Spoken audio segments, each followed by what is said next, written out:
Classic car is a high quality car that's more than 20 years old.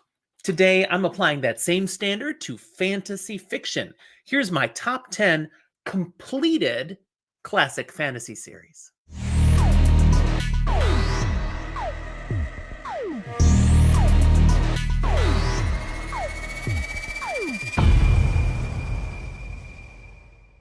Hi, I'm Jim, the father of Fantasy for the Ages, a father and son show where we talk about fantasy, science fiction, and other nerdy things that we enjoy.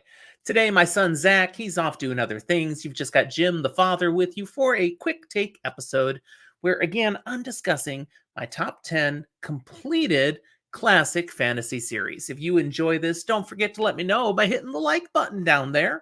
And if you haven't subscribed to our channel yet, we hope you will. We got gobs and gobs of content out here for you to explore and enjoy. Now, as the father of this show, I'm not afraid to admit I'm getting up there a bit in the years. The good news is that gives me so much more time that I've been able to enjoy reading fantasy fiction than the youngin', my son. Now, he's got his tabs on so much of the current stuff that's out there, and I get recommendations from him that I enjoy. But there's some great classic fantasy that he's a little scared to try because it's too old. And sometimes he's missing out. From all those books I've been able to experience over the years, I'm pulling out what I consider the best of the best. Classic fantasy series that are complete. Nothing left undone, no books we're pining away for and maybe never going to see. For this list, I considered any series that had its first book published prior to 2004. So at least the beginning of the series is old enough to be considered classic. Many of these, the entire series, is old enough to fit that classic date. But again, I can fudge with where some of the later books come out, but they must have started before 2004. Also, on this list, you'll get none of that A Song of Ice and Fire incompletion trash. You won't see Glenn Cook's The Black Company here yet either. That one's an odd one. Cook officially, in an interview about 15 years ago, expressed the intention for 2 more books in his series, and he's only given us one of them. So, officially, there's still one final book that's supposed to end the series.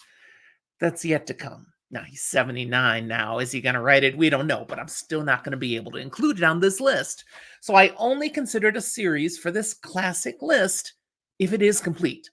That doesn't mean there can't be some spin-offs, some related series, but the actual main narrative of the story, if it's complete, that section, that narrative chunk, that can make my list. So who do we have? Some of these might encourage you to check out some old classic fantasy. Number 10, though, is one I have to admit is classic fantasy, but I'm not the biggest fan. And that's the Fionavar Tapestry. First book coming out in 1984. And that's by Guy Gavriel Kay. This is a trilogy, 3 books. Why am I mentioning it? Well, it is definitely epic fantasy, and it spurred this author on to write some much better stuff. There are many fans of the Fionavar Tapestry, but it just didn't really work for me. There's nothing really wrong with it. It just, the vibe didn't hit, and there were a few things, especially in book 1, that I just plain old didn't like. It's portal fantasy that takes the Arthurian legend and reinvents it in a very creative way. You've got college students from our world getting sucked into this fantasy realm where some pretty amazing things happen. But again, because it was successful, Guy Gavriel Kay goes on to write Tigana, a standalone fantasy novel that's one of my favorite, and other works that I've yet to read but are on my TBR because Tigana, man, that one's great. But you had to have the Fionavar Tapestry first. Where do you begin if you want to read it? Look for The Summer Tree. Again, a 1984 publication. Number 9, The Chronicles of Thomas Covenant the Unbeliever, which begins in 1977 with Lord Fowl's Bane. This is by Stephen R. Donaldson, and all told, there are 10 books. This is a dark portal fantasy. So again, you've got characters from our world ending up in another world, mashing up their perceptions with this very fantastical place. The characters that are our main characters are very broken people. That's where some of this darkness comes from. Their skewed perception of the world around them makes for some really harsh and challenging plot elements. You just cannot believe the decisions they are making sometimes, especially Thomas Covenant. This dude takes depression to a whole new level, and denial. Written over a 36-year span, this has an initial trilogy, followed by a second trilogy, and finally, many years later, by a quadrilogy to bring it all home. It's excellent. And Zach tried it, didn't feel it worked for him anymore. This one does feel to him too old. But step back into the past, people, and experience the masterfulness of the Chronicles of Thomas Covenant, the Unbeliever. Again, Lord Fowl's Bane, Book 1. My 8th series, The Dark Tower by Stephen King.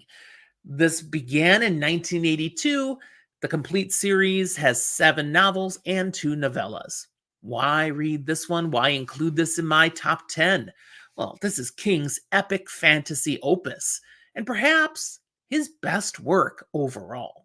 He wrote this series over a span of 30 years, while he's publishing so much else. He is such a prolific author. He was doing Brandon Sanderson before Brandon Sanderson was born. So to have so much else quality work out there and yet still be able to return again and again to the Dark Tower series, incredible.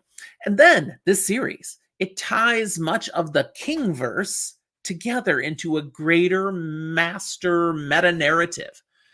Again, Stephen King, one of the best storytellers of our age. So the Dark Tower is worthy. Where do you begin this one?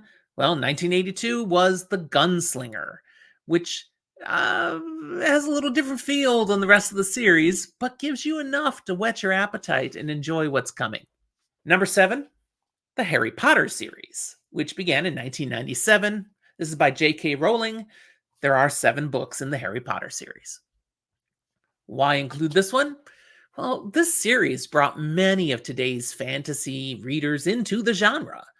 I read these out loud to my entire family when the kids were young, and it was delightful with some really good memories from those days. It's a great, accessible fantasy tale that gets progressively darker as you move through the books. I remember discussions of, do we keep reading these out loud to the kids? As they really, books 5, 6, 7 go harsh. It does a nice job of aging up as the characters age up, and I appreciate that touch. It also has amazing film adaptations. Where do you begin? Well, Harry Potter and the Sorcerer's Stone, if you're in the United States. If you're in the rest of the world, look for Harry Potter and the Philosopher's Stone, which is the name the book should have. The Sorcerer's Stone is the dumbed down version because Americans aren't smart enough. That was some publisher's decision. Whatever. My 6th one on the list, The Rift War Cycle, beginning in 1982. This is primarily written by Raymond E. Feist, but 4 other authors did collaborate with him on some of the books, including Janny Wirtz for the Empire trilogy, which is books 4, 5, and 6 of a 31-book series. Why do I include this one? The series not only has 31 books, it stretches over 31 years. And yet it manages over that great span of books to carry through one primary storyline. Oh, there's lots of other different stories told, but there is still one primary storyline that stretches the whole series. A storyline that's about Pug, our one primary character, and Midkemia, his world of birth. It's a series that stretches not only through 31 books, 31 years, but in story over hundreds of years, and yet finds a way to logically and realistically maintain a few characters all through the series. Now, fantasy, so we're talking magic, of course. But that also means Feist introduces new main characters to interact with Pug and these other few core characters, There's others that we meet in the early books that go away, die, age out of the series, get murdered. Things happen. And he brings in new characters that are important, significant, and gets us to actually care about them too. So to have transition over time and yet still engage with us with meaningful personalities and plot points that we care about, nicely done. Oh, and then finally, I mentioned Midkemia, the world that is our primary world, but there's another world involved which has such a different culture and uniqueness to it. And the blending of these two cultures, the clash, is just brilliantly done. Where do you begin? Well, you begin with Magician, book one of the series, unless you're in the US. Again, what is it with publishers judging the US customer base? They decided Magician was too big, too much, something. They split it into two. So in the US, look for Magician, Apprentice. Number 5 on my list, The Dragon Riders of Pern, which starts in 1968, so that puts it way back ahead of the rest of these. This is by Anne McCaffrey, and I'm only talking about the first 11 books of the series. Theoretically, this is a series that more books can still be written on. Anne McCaffrey has passed away, but she has 2 children who have written books in the Pern universe. But the core story is the first 11 books. Everything after that is just adding more flavor, more fun, more details, some backstory. But those 11 books start and end the primary story of Pern. And it's incredible, which is why it's on this list.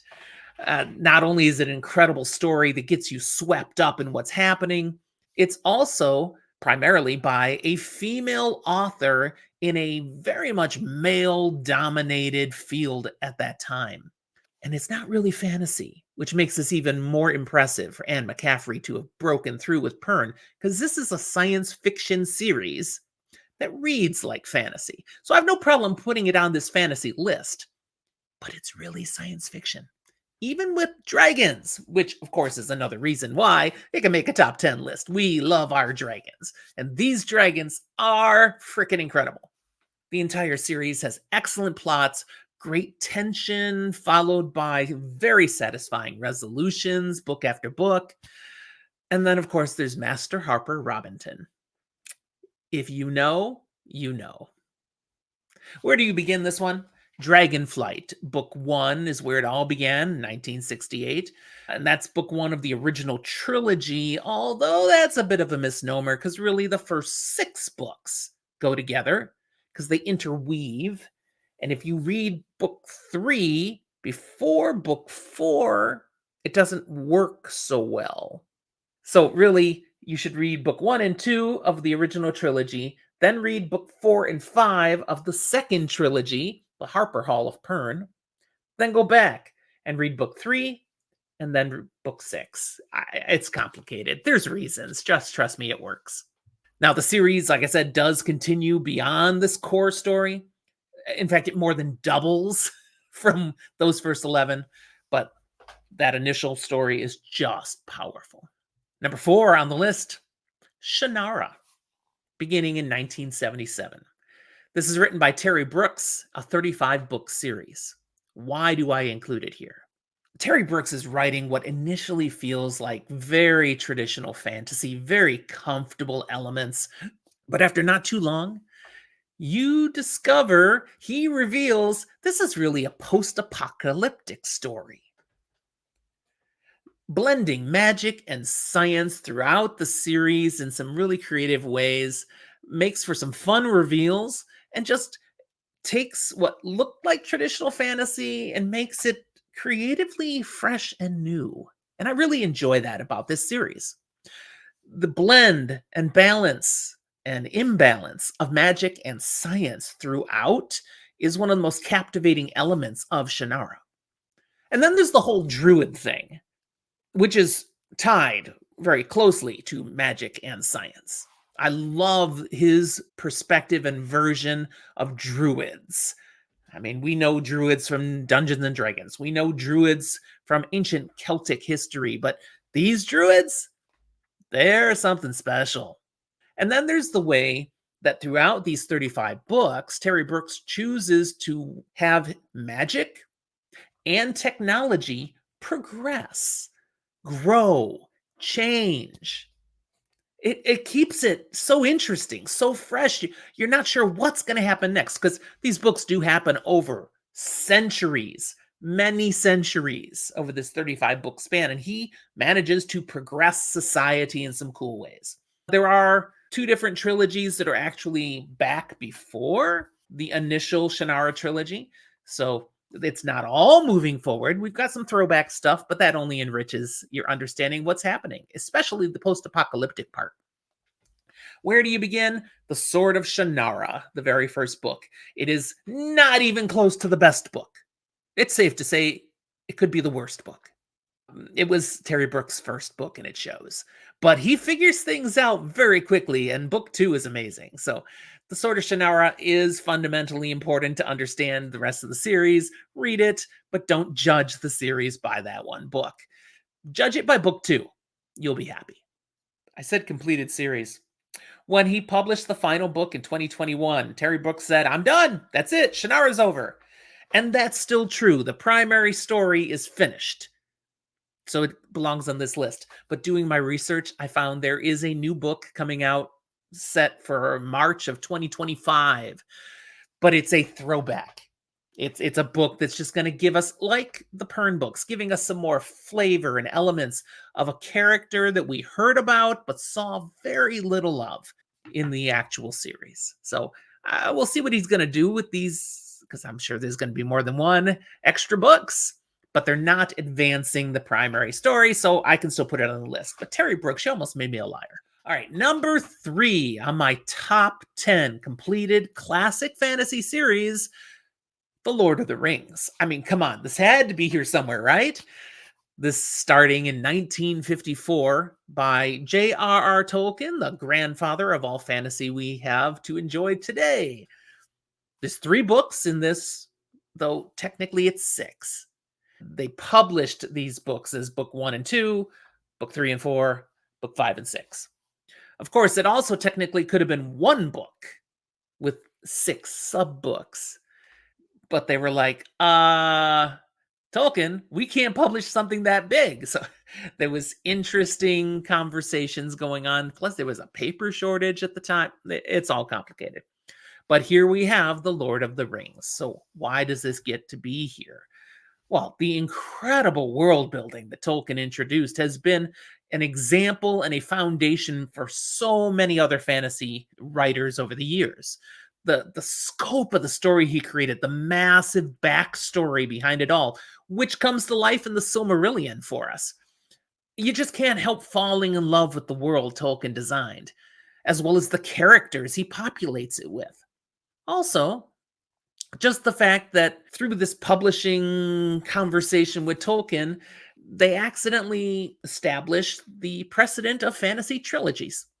It's kind of like, oh, well, that worked. That wasn't a thing before The Lord of the Rings, a trilogy. Now, you got a lot of authors who decide to write a trilogy and actually structure their books similarly to the way Tolkien's were designed. Very interesting. Deserves a place in the top 10. Where do you begin? Again, the 1954 publication of The Fellowship of the Ring. And unlike Shannara, this thing's hitting on all cylinders from book 1. I got 2 left. So number 2, The Wheel of Time. Started in 1990, written by Robert Jordan, finished the final 3 books by Brandon Sanderson, based heavily on Robert Jordan's notes after he had passed away.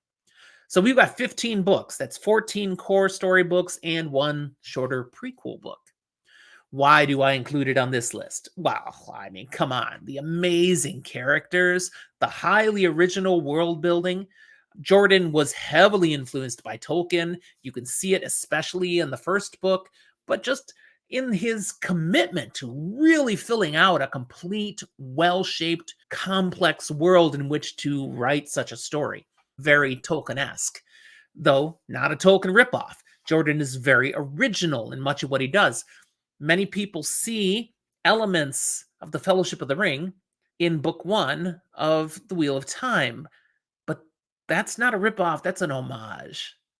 Jordan was very intentional in that. He wanted to have the same sort of feel and then go completely his own way.